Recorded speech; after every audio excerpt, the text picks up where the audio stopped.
إن الحمد لله نحمده ونستعينه ونستغفره ونعوذ بالله من شرور أنفسنا ومن سيئات أعمالنا من يهدي الله فهو المهتد ومن يضلل فلن تجد له وليا مرشدا وأشهد أن لا إله إلا الله وحده لا شريك له وأشهد أن محمدا عبده ورسوله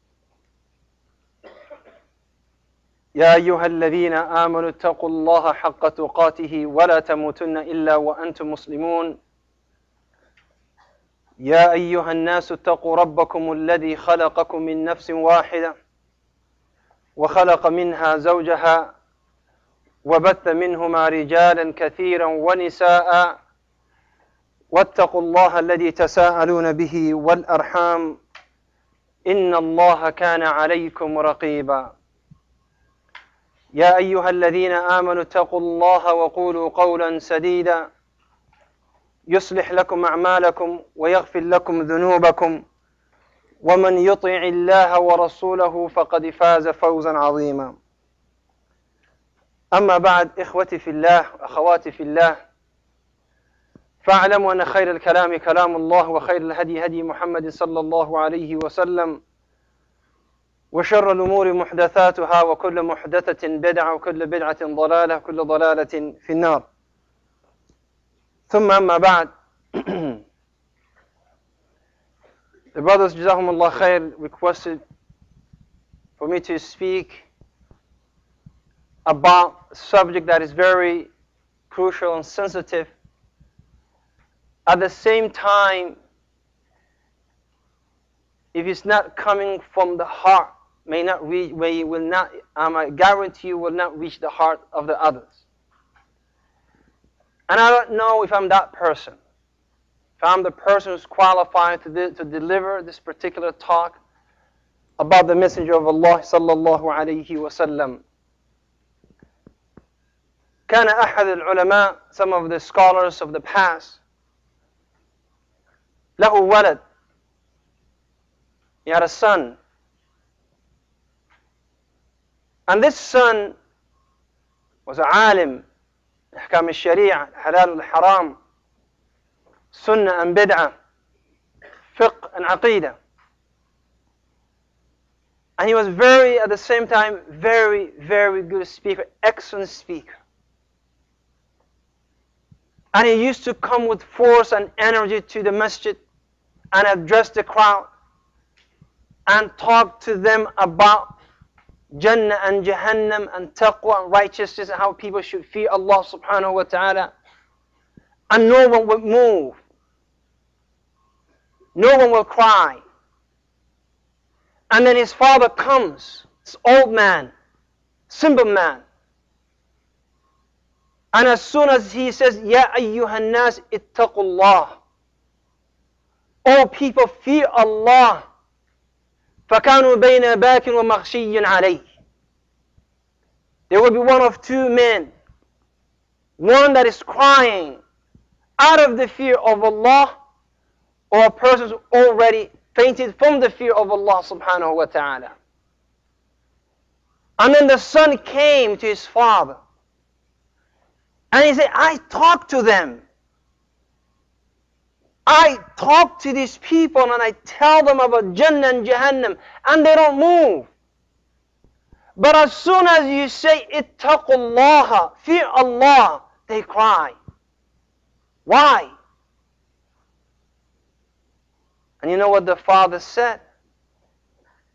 He said, if this is not coming from the heart, you will not reach the hearts of the others.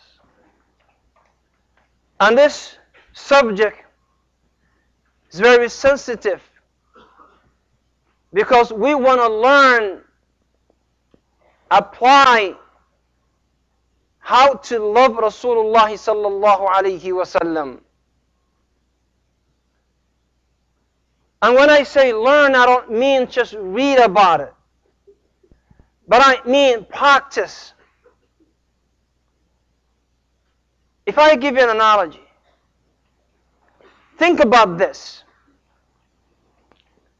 What would you do if you were giving this 10 young men, all of them tall, strong, healthy, fit? The shortest is 6'6" and the tallest is 7'2". And all of them can run. No fat or cut, all muscles. You put them in a room and you bring the best coach ever. And you educate them about basketball. And you say when you jump, you got to balance yourself. When you move, you make sure you keep your eye on the other player. On the free throw line, when you throw the ball, you don't look at the rim, but you look back behind the rim. And do not be distracted by the people behind the rim who's trying to confuse you. And you teach them everything that they need about the basketball game. Everything that they need about it. And you bring this team, and you also educate them what they need to know about other teams. And you tell them, if the other team have shooters, then don't play zone, but play man. And if they cannot shoot, play zone. And you give all this information about basketball. And you keep it for 4 long years. Nothing but basketball.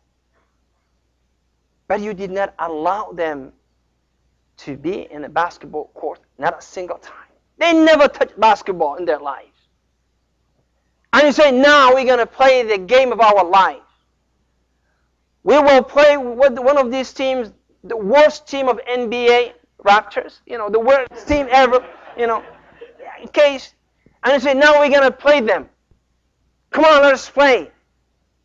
And you put these people who have everything a basketball person may have. Height, strength, ability to jump, move. And you say, now play the game. Would they be able to defeat the Raptors? No. See, this is Islam. This is what we are talking about. It's not how much we know, it's what we can apply. See, if you go back and say, I want to study the schedule for Rasulullah sallallahu alayhi wasallam, how many halaqah per week? How many lectures? How many conferences? You will only find that Rasulullah sallallahu alayhi wasallam used to give 2 halaqah. One for the sisters on Mondays. One for the brothers on Thursday. And Friday will address them both. That was it. Nothing else. He would not say, let us go, ya Sahaba. Let me put you in a small room. And let me read the Qur'an from cover to cover. And let me explain the Qur'an to you. And let me give you the tafsir of the Qur'an. Never, that Rasul never did this. Why? Because Islam is not what we know and how much we know. It's what we practice and how we apply. And this is what we're missing. I will never come here thinking that I will introduce something new to you. I will tell you today, this is halal, you never knew. Apply it. This is haram, you never knew it. I stay away from it. Abstain from it. I will never do this because you know and I know that we all know what is halal and what is haram. But we don't apply it, ya ikhwati fillah. And this is where the problem is. This is where the problem is. So Rasulullah was more concerned teaching these people how to live Islam than teaching them what to know about Islam. We all take notes. We all listen to DVDs or watch DVDs and listen to CDs. We all read books. But how much of that is in our lives? That is the question. And therefore, I can stand here and talk to you about how to love Rasulullah sallallahu alayhi wa sallam. And what does it mean to love Rasulullah? But unless you try it, and unless you implement it and you practice that, you will never understand. You will never understand it. And this is what we're missing. So you have to understand, if you want to love this man sallallahu alayhi wasallam, learn to apply. Learn to apply his life. In any stand, in any position. If you are a father, he was a father. If you are a husband, he was a husband. If you're a brother, he was a brother, sallallahu alayhi wasallam. In any position that you may play in your life, you have a role model in Rasulullah. لذلك الله يقول لقد كان لكم في رسول الله أسوة حسنة. You can never say, well, I'm a politician, therefore Muhammad has nothing to do with me. He was a politician, sallallahu alayhi wasallam. He dealt with the Quraysh. He's the one who was writing contract. Well, I'm sorry, asking Ali to write the contract on behalf of Muhammad sallallahu alayhi wasallam and try to come and make a deal with the Quraysh. He did that. He was a politician. He was a leader. He was an imam. He was a mufti. He was a student of Jibreel alayhi salam. He was there in every way in our lives. All we need to do is learn and apply. And the second thing that you need to know about this man is that he really cared about you. He did. See, the saddest part is when you have someone who really loves you, you know, or someone that you love, but they don't share the same feelings with you. I mean, it's sad to know that this person loves you, but you don't love that person. It's sad to know that this person, you care about that person, but really, he doesn't care about you. That hurts. And imagine your spouse. Imagine your husband or your wife. That you care about them, but they really don't care about you. They know that you exist. They know that you're there. They know that every single night, every single morning they see you. But they really they don't feel the same way about you. And this man, he loved us, sallallahu alayhi wa sallam. But we don't have the same feelings towards him. We don't. Otherwise, all of us, we would try to look like him, sallallahu alayhi wa sallam. We would know what type of meat, what part of meat he would eat. We would know and do exactly the same that he did in everything that he did in his life. And لذلك he said, sallallahu alayhi wa sallam. And look, he said to the Sahaba, don't worry. I'll be there for you. أنا فرطكم في الحوض. I'll be there for you on the day of Yawm al-Qiyamah. Come and see me. I mean, subhanallah. He was also, he concerned that when you come to Yawm al-Qiyamah, don't be confused, don't get confused. Don't worry about it. Just ask about my hope. And you will find me there. And he said, and I will provide for you. I will give you the water from the house. That if you drink from it, you will never go thirst ever in your life. Ever in your life. He's giving us this information so we can, look forward for that moment. He's the one who used to, sallallahu alayhi wa sallam, at that particular time, when we all know that at the direction of the house, and we walk into the house, then the malaika will come and will take some of us away from that. And at that time he will fight for us, sallallahu alayhi wa sallam. And he will say, Ya Allah, innahu min ummati. Oh Allah, they are for my ummah. And then they were said to him, إِنَّكَ لَا تَدْرِ مَا أَحْدَثُوا بَعْدَكَ. You don't know what they did after you. You don't know what they did after you left, Ya Muhammad. You don't know how they lived their lives. You were not part of their life. You were just that image, that figure. And they can say, I found that man. But there was no connection between you and them. And then he will say, I will say to them, woe to you about the thing that you did. And concern, and Arabi comes. And he said, Ya Rasulullah, I'm going, I'm leaving right now. What can I find you on the day of Yawm al-Qiyamah? قال في منازل الأربع. وفي رواية, you will find me in 3 places or in 4 places. عند تطاير الصحف. When the people are receiving their books with their right hand or left hand, I will be there for you. I will make sure that no one will do you wrong. And Allah, and no one will do him wrong, but maybe he's there for more support. I will be there for you. And he says, sallallahu alayhi wa sallam, وَعِنْدَ الْمِيزَانِ, I will also be there for you. And he says, sallallahu alayhi wa sallam, and my house, I will be there for you.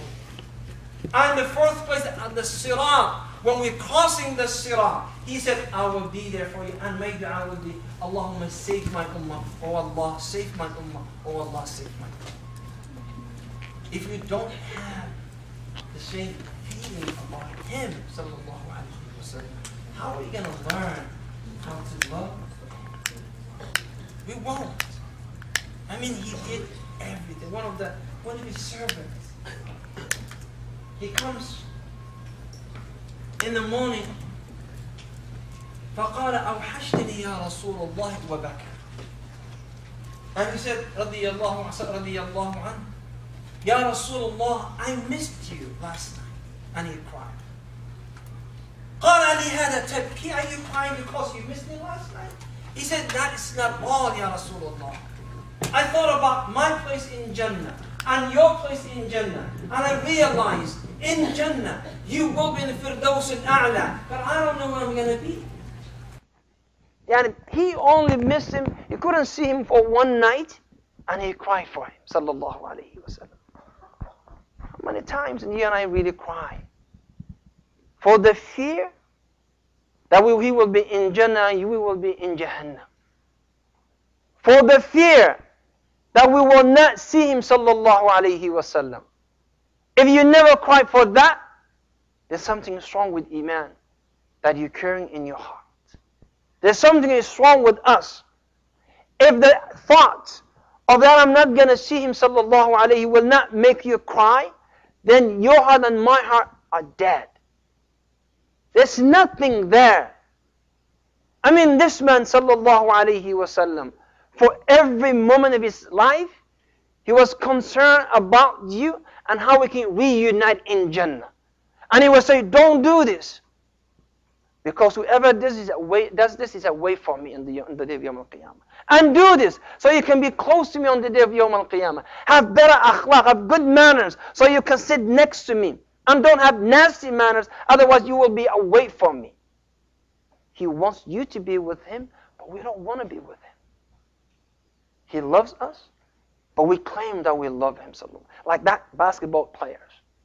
Never touched basketball, never put it in practice, never went to a basketball court and took a shot on the red, and we all claim that. Subhanallah. It's a difference, ya ikhwati fillah. And this is the problem. And as long as we have that, then we will not go far. And the Nabi sallallahu alayhi wa sallam, listen to the Sahaba. And as I said, I will never bring anything new to this deen because what I know is what you know. But Allah يقول فذكر فإن الذكرى تنفع المؤمنين. فذكر, Ya Muhammad, remind them. Indeed, a reminder would benefit only the believers. If your qalb is sahillahi, fi kulli wadin yahim, if your heart is elsewhere, then you should know maybe the level of iman in your heart is very low. لأن الله يقول فذكر, remind them يا محمد فإن الذكرى تنفع المؤمنين. If this reminder would not benefit you, then you should know you may not be a mu'min والعياذ بالله. You may not be a mu'min. Remember when Abdurrahman bin Auf, first time that the Muslim army will count the Quraysh of Mushrikeen of Quraysh. First time. And Abdurrahman bin Auf standing between two little kids, two young boys. فَيَقُولُ قُلْتُ فِي نَفْسِي, I said to myself, I wish I had a strong man on my right and on my left who can defend me. And he said, before I finished that thought, this young man, he grabs me from the side. فَيَقُولُ يَا عَمَّا, do you know Aba Jahl? Do you know Aba Jahl? He said, what do you want from Aba Jahl? قال والله إن رأيته لا يفارق سوادي سواده. He said, Wallahi, when I see him, my eye will not leave his eyes until one of us is dead. فإني سمعت إنه كان يؤذي رسول الله صلى الله عليه وسلم. And he didn't live there, this young man. But he said, I was told that this man used to harm and bother Rasulullah sallallahu alaihi wasallam. And because of that, I want to kill him. Yani, because of what he used to do at the time of Makkah, I want to do it for Rasulullah sallallahu alaihi wasallam. قال فعجبت من قولي. I was shocked from the statement of this young man. And he said, I'm right. While I was still thinking about what he said, the young boy on the other side asked exact the same question. Boys, young boys. Nowadays our boys are concerned about other things. Who's winning this finals, NBA finals? They will tell you, who is the best player, who is this, who is that, they will tell you. But if you say, write an email defending Rasulullah, one paragraph, he will say, I don't know what to do. Why do I have to write that? Because they're not connected to Rasulullah sallallahu alaihi wasallam. They're not. We never taught them that. And Abu Bakr as-Siddiq radiyallahu anhu. Abu Bakr as-Siddiq radiyallahu anhu. He said, I was so thirsty.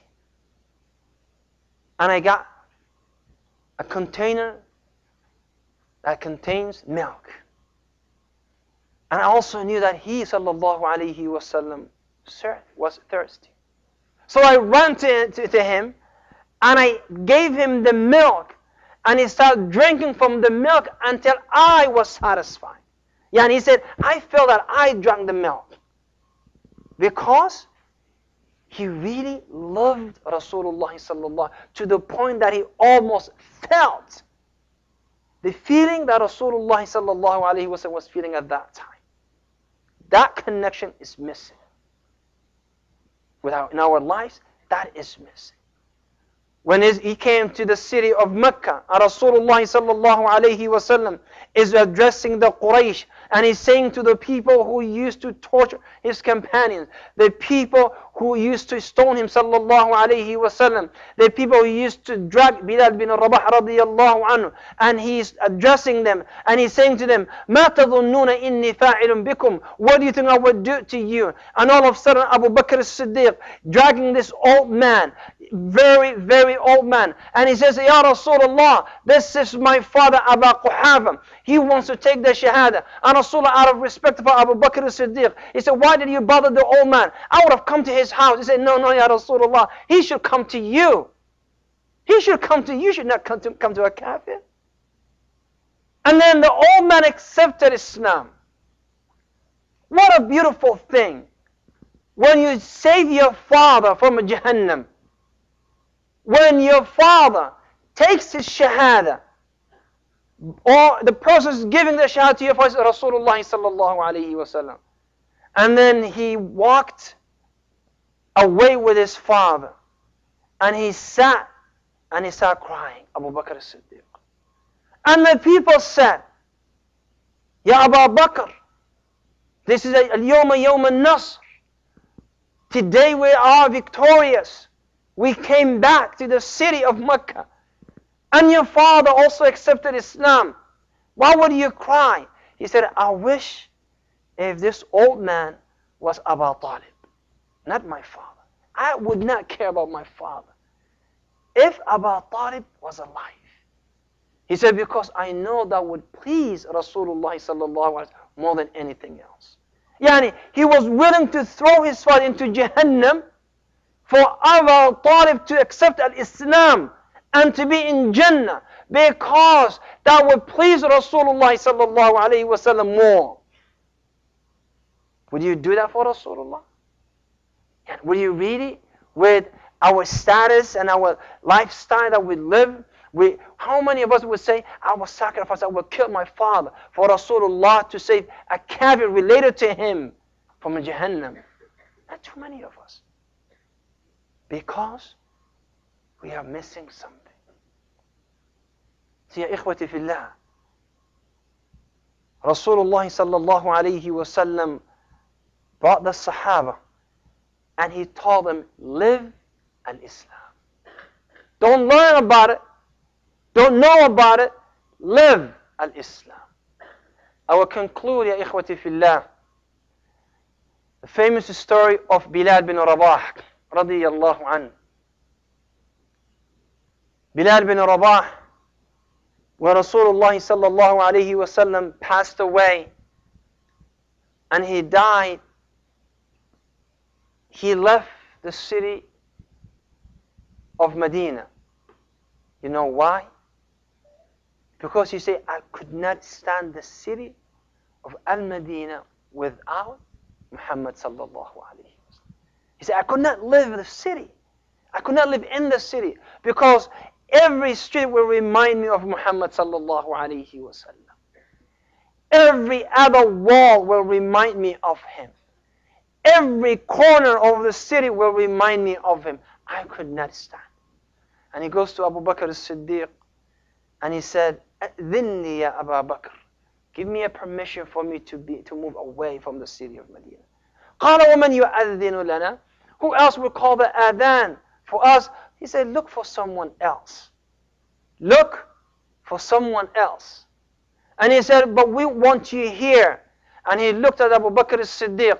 فقال يا أبا بكر إن أعتقتني لنفسك فأنا ها هنا. He said, Ya Abu Bakr, if you freed me for yourself, I am still your slave and I'll stay. But if you freed me for the sake of Allah, let me go. And he let him go. And then he decided, radiyallahu anhu, to come back to visit the Masjid al-Nabi sallallahu alayhi wa sallam. And then he went to the grave of the Prophet sallallahu alayhi wa sallam, and he looked at the house of Aisha, where always used to come through that rawdah, smiling at Bilal, saying to Bilal, Arihna biha ya Bilal, comfort us with the salah ya Bilal. Arihna biha. And he cried. And while he was crying, weeping, فَإِذَا بِالْحَسَنِ وَالْحُسَيْنِ and Hassan and Hussein, they came to the masjid. And he started crying more because Rasulullah loved them, radiyallahu anhum ajma'een. And then he hugged them both and he started kissing them both, radiyallahu anhum. And then they said, Ya Bilal, adhin lana. Bilal, just one last adhan for you to remind us of Rasulullah sallallahu alayhi. Just one last adhan. And then, radiyallahu anhu, قال اعذروني, allow me, please forgive me, I cannot call the adhan. He said, just one last adhan.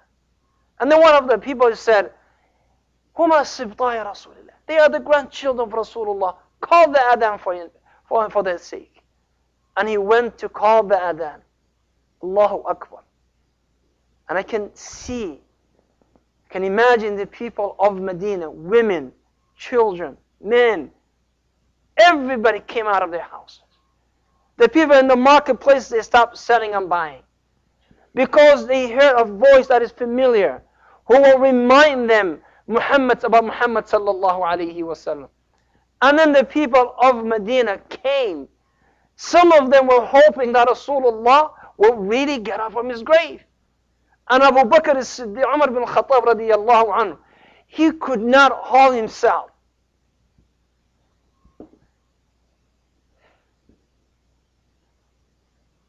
I mean, we can never relate to that. Why?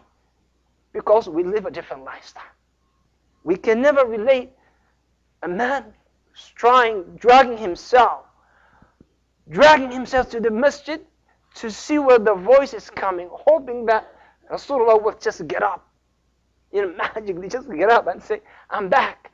And the people of Medina never cried like this from the day that Rasulullah died, sallallahu alayhi wa sallam. Never cried.